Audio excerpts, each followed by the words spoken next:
کے ذہن کے اوپر ہے، اس کی ذاتی صلاحیت کے اوپر ہے کہ ان کو ہم کس طریقے سے ڈیل کرتے ہیں اور پڑھائی کے میدان میں کس طریقے سے انہیں پڑھاتے ہیں۔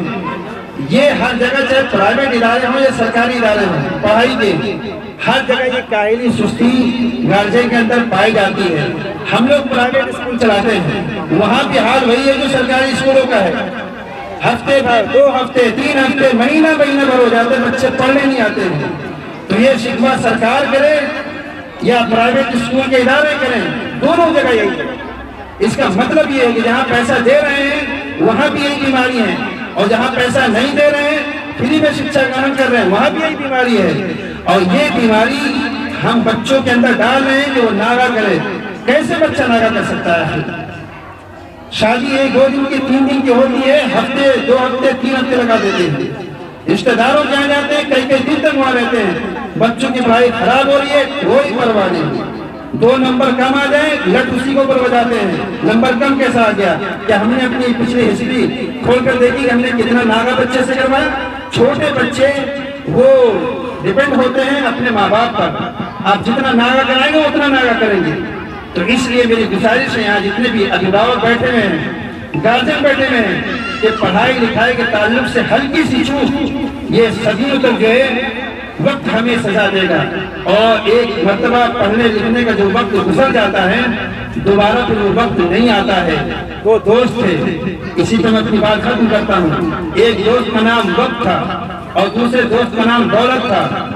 برسوں ہو کے ملاقات ہوئے، ایک مرتبہ کسی چوراہے پہ ان دونوں دوستوں کی ملاقات ہوئی اور ہینڈ شیک ہوا، مصافحہ ہوا، بولے کہ جی کیا حال ہے، خیریت ہے۔ دولت اور وقت ان دونوں میں آپس میں بات چیت ہوئی، اور جب جانے لگے تو دولت نے وقت سے کہا کہ متر اب تو جا رہے ہو، اب آئندہ کہاں ملو گے؟ تو اتفاقیہ ملاقات ہو گئی،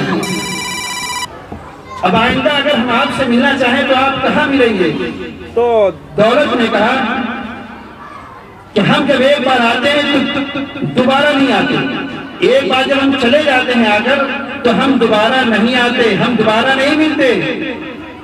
پھر وقت نے پلٹ کے دولت سے پوچھا کہ اگر ہم آپ کو ڈھونڈے تو کہاں ملیں گے؟ تو اس نے کہا ہمیں کسی بھی بینک میں جا کے دیکھنا، ہم وہاں مل جائیں گے، کسی بھی شیخ کے یہاں چلے جانا، ہم وہاں مل جائیں گے۔ تو دولت ایک بار چلی جاتی ہے، دوبارہ آ سکتی ہے۔ آج کا کنگال کل کا امیر بن سکتا ہے، لیکن اگر وقت آپ کی زندگی کا اگر 1 منٹ نکل گیا، 1 گھنٹہ نکل گیا، 1 سال نکل گیا، تو یہ وقت دوبارہ نہیں آنے والا ہے۔ اس لیے وہ لوگ پچھتا رہے ہیں جو پڑھنا لکھنا جنہوں نے نہیں سیکھا، وقت انہیں بھی ملا۔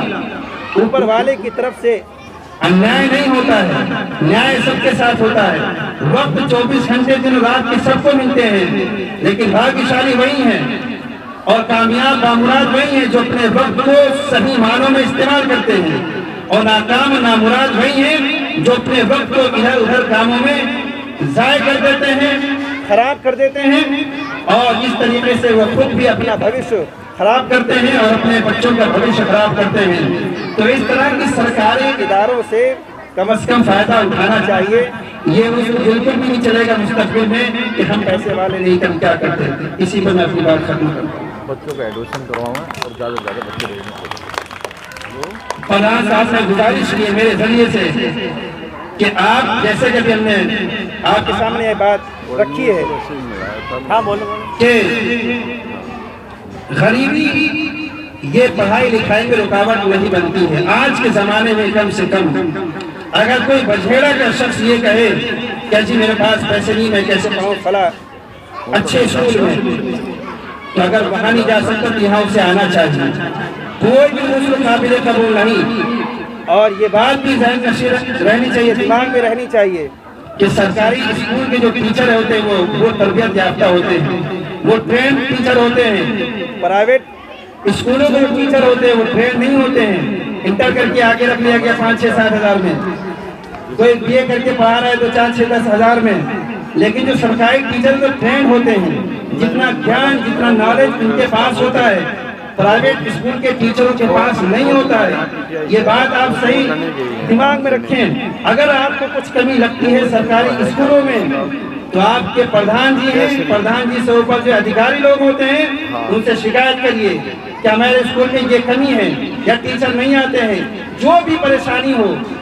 آج تو اتنے مادھیم میں شکایت پہنچانے کے کہ آپ یہ بھی نہیں کہہ سکتے کہ ہم اپنی بات وہاں تک کیسے پہنچائیں، تو پورا راستہ کھلا ہے۔ اس لیے زیادہ سے زیادہ آپ ایڈمیشن یہاں کرائیں اور اس یوجنا سے، اس اسکیم سے اور اس اسکول اور اس سہولت سے بھرپور فائدہ اٹھائیں، بھرپور فائدہ اٹھائیں۔ اپنی غریبی کو نہ دیکھیں یا کسی اور چیز کو نہ دیکھیں کہ ہم کیسے پڑھائیں۔ اس طرح کے اسکولوں میں اپنے بچوں کو بھیجیں اور زیادہ سے زیادہ ایڈمیشن کرا کے اپنے بچوں کے بھوش کو اندھکار سے نکال کر پرکاش میں لے کر آئیں۔ ان کا مستقبل، ان کا فیوچر چمکتا دمکتا ہوا ہو، بھڑکتا ہوا ہو، جہاں جائیں لگے کہ یہ پڑھے لکھے ماں باپ کے بچے ہیں۔ بسا اوقات ایسا ہوتا ہے بچے پڑھ لکھ کر ایسے مقام پر پہنچ جاتے ہیں کہ لگتا ہی ہے کہ اس کا سارا گھرانہ ہی پڑھا لکھا ہوگا، لگتا ہے کہ اس کا سارا گھرانہ پڑھا لکھا ہوگا، جبکہ ایسا نہیں ہوتا ہے۔ لیکن وہ بچے، ایک بچہ بھی پڑھ لکھ کر کامیاب ہو جاتا ہے تو لگتا ایسا ہے کہ اس کا سارا سماج پڑھا لکھا ہوگا۔ تو یہی ہے کہ علم ہے، تعلیم، شکشا، یہ بڑے بڑے عیب پر، کمزوریوں پر پردہ ڈال دیتا ہے۔ تو ہمارا ملک اس 21ویں صدی کے اندر بہت آگے جا رہا ہے اور پڑھائی لکھائی کے میدان میں اگر کچھ کہیں کمزوری ہے، یہ ہم سب کی ذمہ داری ہے کہ اس کمزوری کو دور کیا جائے۔ ایک سماج میں رہنے کے ناطے اور یہاں کے ذمہ دار شہری اور ناگرک ہونے کے ناطے ہم سب کی ذمہ داری ہے کہ بحیثیت پورے سماج اور بحیثیت پوری کمیونٹی کو شکشا کے چھیتر میں آگے بڑھنا چاہیے تاکہ ہمارا بھارت صحیح معنوں میں مہان بھارت ہو۔ اسی پر میں اپنی بات میں ہوں موریہ کمار گوتم، آپ کا اپنا نیوز رپورٹر۔ دیکھتے رہیں گاؤں شہر کی خبر اور جڑے رہیں سٹی نیوز انڈیا ون کے ساتھ۔ ہمارے چینل کو لائک کریں، شیئر کریں اور سبسکرائب کرنا نہ بھولیں۔